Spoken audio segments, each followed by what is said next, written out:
Assalamualaikum warahmatullahi wabarakatuh. Selamat pagi, salam sejahtera bagi kita semua. Yang saya hormati Bapak Oktana Wahyu Perdana MPD selaku dosen pengampu mata kuliah Perbandingan Sistem Pemerintahan. Saya, Margareta Lia Sumarni dengan NPM 2414430027, mahasiswi dari Program Studi Pendidikan Pancasila dan Kewarganegaraan Fakultas Keguruan dan Ilmu Pendidikan Universitas PGRI Yogyakarta.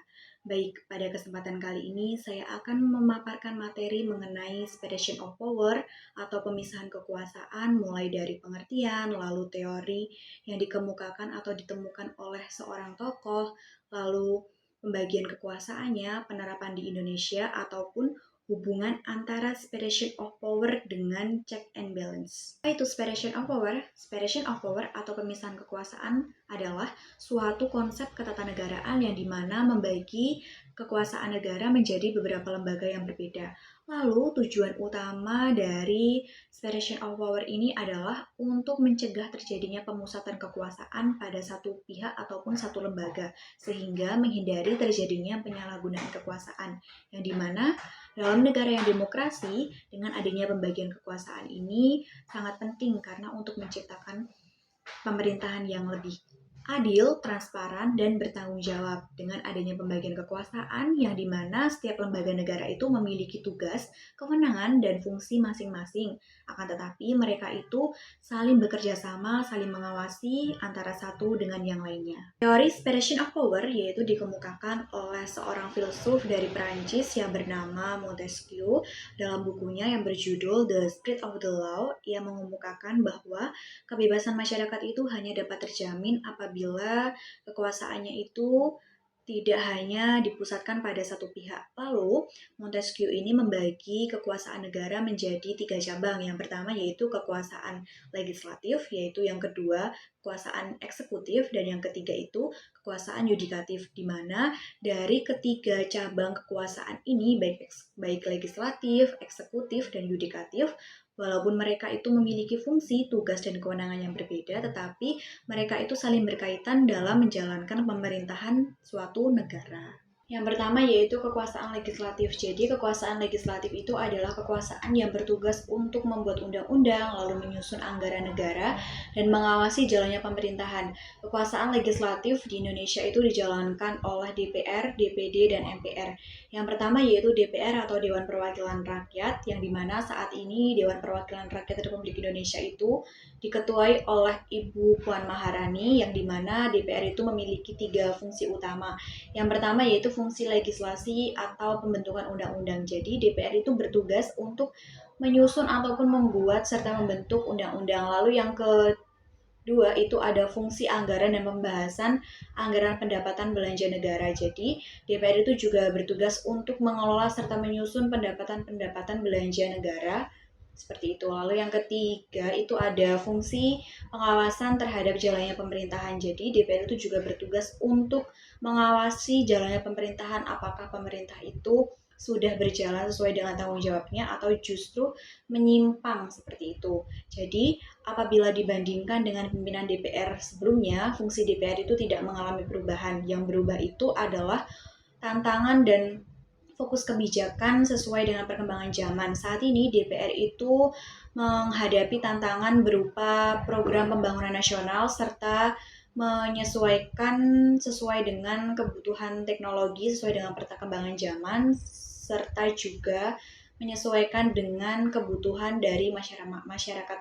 Kedua yaitu ada Dewan Perwakilan Daerah atau DPD, yang dimana saat ini Dewan Perwakilan Daerah itu diketuai oleh Bapak Sultan bin Najamuddin, yang dimana Dewan Perwakilan Daerah ini bertugas untuk mewakili kepentingan dari masyarakat terkait dengan penyelenggaraan pemerintahan nasional, yang dimana Dewan Perwakilan Daerah ini memiliki tugas yang sama dari masa ke masa, yaitu mewakili aspirasi-aspirasi yang dikemukakan oleh masyarakat yang ada di daerah-daerah, sehingga pembangunan itu tidak terjadi di wilayah tertentu tetapi juga merata di seluruh Indonesia. Dapat kita lihat seperti contohnya itu di Papua, yaitu di daerah terpencil, yang dimana harus ada perubahan terkait dengan pembangunan infrastruktur, terkait dengan pembangunan jalan. Lalu dapat kita lihat juga di bidang pendidikan, yaitu harus adanya sarana dan prasarana yang memadai sehingga peserta didik yang ada di daerah Papua itu juga merasakan hal yang sama seperti di wilayah-wilayah kota.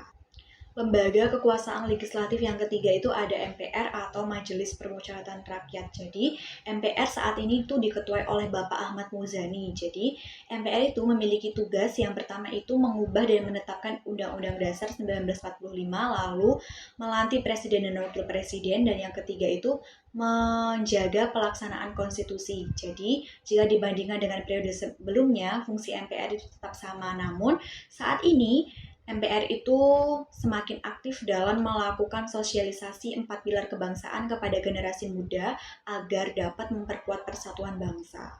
Kedua itu ada kekuasaan eksekutif. Jadi kekuasaan eksekutif itu adalah kekuasaan yang dimana bertugas untuk menjalankan undang-undang dan menyelenggarakan pemerintahan. Lalu di Indonesia kekuasaan eksekutif itu dijalankan oleh presiden yang dibantu oleh wakil presiden dan para menteri. Lalu dapat kita lihat bahwa Presiden Republik Indonesia saat ini adalah Bapak Prabowo Subianto yang sebelumnya itu dijabat oleh Bapak Joko Widodo. Walaupun presidennya itu berbeda, tetapi tugas utamanya itu tetap sama. Yang pertama itu menjalankan pemerintahan, lalu menjalankan undang-undang, lalu menjaga keamanan dan kedaulatan negara. Jadi dapat kita lihat perbedaan dari kedua kepemimpinan presiden ini, yang dimana dalam kepemimpinan Presiden Joko Widodo dapat kita lihat fokus kebijakannya itu difokuskan pada infrastruktur dan hilirisasi industri, sedangkan pada kepemimpinan Bapak Prabowo Subianto itu hanya difokuskan pada ketahanan pangan seperti MBG, lalu ketahanan energi, dan peningkatan sumber daya manusia dan pembangunan yang berkelanjutan. Wakil Presiden Republik Indonesia saat ini yaitu Bapak Gibran Raka Buming Raka yang memiliki tugas untuk membantu Presiden dalam menjalankan pemerintahan serta menggantikan Presiden apabila Presiden berhalangan hadir. Lalu, Wakil Presiden Republik Indonesia saat ini yaitu Bapak Gibran Raka Buming Raka yang bertugas untuk membantu Presiden dalam menjalankan pemerintahan dan menggantikan Presiden apabila berhalangan hadir dalam menjalankan tugasnya.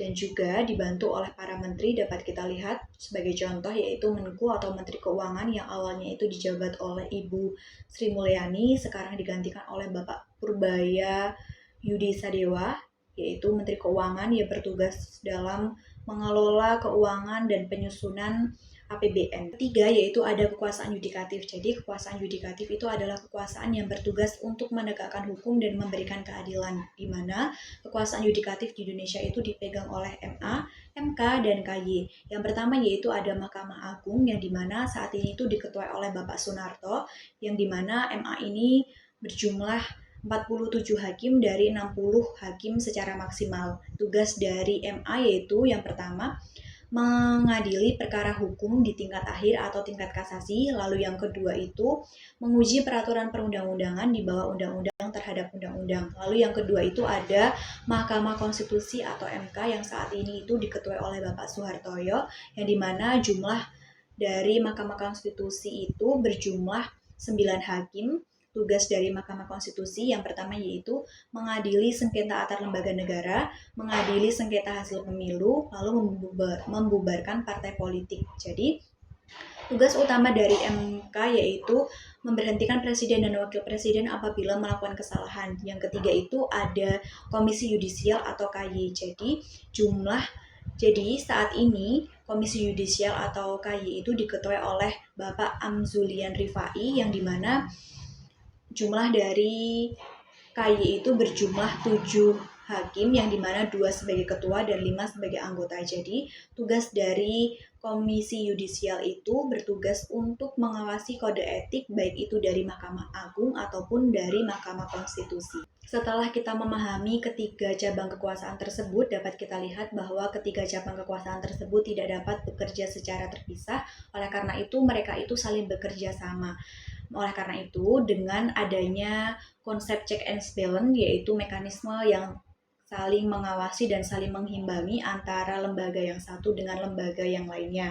Contohnya saja seperti DPR itu mengawasi kebijakan dari presiden, lalu presiden itu mengajukan rancangan undang-undang kepada DPR, lalu MPR itu melantik presiden dan wakil presiden sesuai dengan ketentuan konstitusi. Oleh karena itu, dengan adanya hubungan antara separation of power dan check and balance, yaitu sehingga kekuasaan ataupun lembaga negara itu dapat bekerja secara sama-sama untuk menyelenggarakan pemerintahan negara yang dimana kewenangan dan tugas itu juga telah diatur dalam konstitusi. Indonesia tidak hanya terdapat lembaga legislatif, eksekutif, dan yudikatif, tetapi juga memiliki lembaga eksaminatif. Jadi, lembaga eksaminatif ini adalah lembaga yang bertugas untuk memeriksa dan mengelola keuangan negara.